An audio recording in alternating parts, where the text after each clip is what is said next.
ফোনটা এলো অচমকা। দীপ্ত তখন দোতলার বারান্দায় দাঁড়িয়ে। শীত ফুরিয়ে বসন্ত এসেছে, কাছাকাছি কোথাও কোকিল ডাকছে।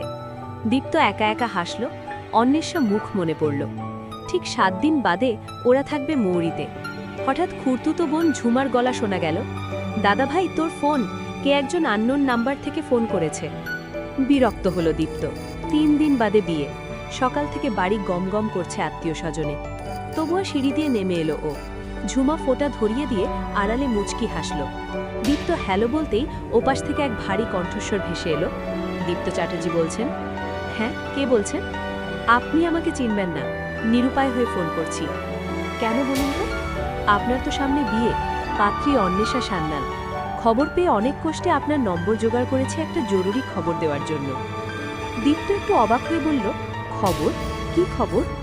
ওপাশের কণ্ঠস্বর এক মুহূর্ত থেমে বলল, অন্বেষা মানে আপনার হবু স্ত্রীর অলরেডি বিয়ে হয়ে গেছে। দীপ্তর মাথাটা এক নিমেষে ফাঁকা হয়ে গেল।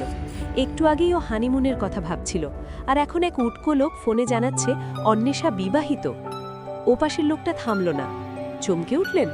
আমিও উঠেছিলাম যখন জানতে পেরেছিলাম আমার স্ত্রী সবকিছু লুকিয়ে আবার বিয়ে করতে চলেছে। দীপ্ত ধাতস্থ হয়ে প্রশ্ন করল, আপনার স্ত্রী?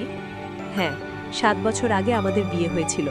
কালীঘাট মন্দিরে বিয়ে করে আমরা মন্দারমণিতে হানিমুন করেছিলাম। আমার নাম অনির্বাণ সেন, বাড়ি সোনারপুরে। দীপ্ত ভাবল এটা কোনো উটকো ফোনের চাল হতে পারে। ও ঠান্ডা গলায় বলল, আপনার কাছে কোনো প্রমাণ আছে? আছে বলেই ফোন করেছি, আপনি বললে এক্ষুনি আপনার বাড়ি চলে যাব। দীপ্ত প্রমাদ গুনল। বাড়িতে এখন আত্মীয় স্বজনের ভিড়, সেখানে এমন কাউকে ডাকা মানে কেলেঙ্কারি। ও অনির্বাণকে গোলপার্কে দেখা করতে বলল। একা যাবে ঠিক করল। শতাব্দী নামের এক মেয়ের সঙ্গে পুরনো বিচ্ছেদের ক্ষত দীপ্তর মনে আজও টাটকা। তারপর অনেক খুঁজে মা বাবা অন্বেষাকে পছন্দ করেছেন। অন্বেষার মিষ্টি হাসি আর নীল শাড়ির সাজ দীপ্তকে ভুলিয়ে দিয়েছিল সব পুরনো যন্ত্রণা। কিন্তু এই ফোনটা সব এলোমেলো করে দিল। গোলপার্কে দেখা হলো অনির্বাণের সঙ্গে। রোগাটে চেহারা, গালভাঙা এক যুবক। অনির্বাণ তার ব্যাগ থেকে প্লাস্টিকের ফোল্ডার বের করল। তার ভেতরে রাখা ম্যারেজ রেজিস্ট্রেশন সার্টিফিকেটের ফটোকপি আর মন্দারমণির হোটেলের বিল। দীপ্ত খুঁটিয়ে দেখল সাক্ষীদের সই থেকে শুরু করে সবকিছুতেই অন্বেষার নাম। অনির্বাণ বলল, অন্বেষা আমাকে ঠকিয়েছে। ও যখন চাকরি পেল তারপর থেকে আমার সঙ্গে যোগাযোগ বন্ধ করে দেয়। আমি চাই ওকে ফিরে পেতে। ও তো আইনত আমার স্ত্রী। দীপ্তর মাথা ঝিমঝিম করছিল। ও সুরজিৎ নামের এক বন্ধুকে ফোন করে সব জানালো।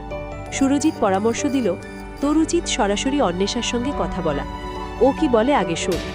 দীপ্ত অন্বেষাকে ফোন করে যাদবপুর বিশ্ববিদ্যালয়ের গেটে দেখা করতে ডাকল। অন্বেষা এলে দীপ্ত তার হাতে ফটোকপিগুলো ধরিয়ে দিল। অন্বেষার মুখ ফ্যাকাশে হয়ে গেল। ও কাগজগুলো দেখে বলল, এর মানে কি? অনির্বাণকে আমি চিনতাম ঠিকই, কিন্তু ও যা বলছে সব মিথ্যে। মিথ্যে? তাহলে এই ম্যারেজ সার্টিফিকেট? দীপ্তর গড়া চড়ে গেল। অন্বেষা বলল, দীপ্ত তুমি শান্ত হও, কেউ বা কারা বড় কোনো গোলমাল পাকাতে চাইছে। চলো কোথাও বসে কথা বলি। ওরা একটা পুরনো কফি শপে গিয়ে বসল। অন্বেষা তার নিজের দিকটা খুলে বলল, অনির্বাণ নাকি অমলানের হয়ে প্রতিশোধ নিচ্ছে। অমলান একসময় অন্বেষাকে পছন্দ করত, কিন্তু অন্বেষা তাকে প্রত্যাখ্যান করেছিল। সেই থেকেই অনির্বাণ অন্বেষাকে বিপদে ফেলার চেষ্টা করে যাচ্ছে। দীপ্ত এক গভীর দ্বন্দ্বে পড়ে গেল। একদিকে অনির্বাণের অকাট্য দালিলিক প্রমাণ, অন্যদিকে অন্বেষার আবেগময় আর যুক্তিনির্ভর ব্যাখ্যা। সত্য আসলে কোথায়? বিয়ের মাত্র কয়েকদিন আগে দীপ্ত কি পারবে এই কুয়াশা কাটিয়ে আলোর সন্ধান পেতে, নাকি দুপুরবেলার সেই ফোনটা ওর জীবনের সব রং কেড়ে নেবে? সূত্রধার। মানুষের মন আর সম্পর্কের অঙ্কের সমাধান করা বড় কঠিন। দীপ্ত আর অন্বেষার এই রহস্যের পরিণতি কি হলো তা তোলা রইল আপনাদের কল্পনার কাছে।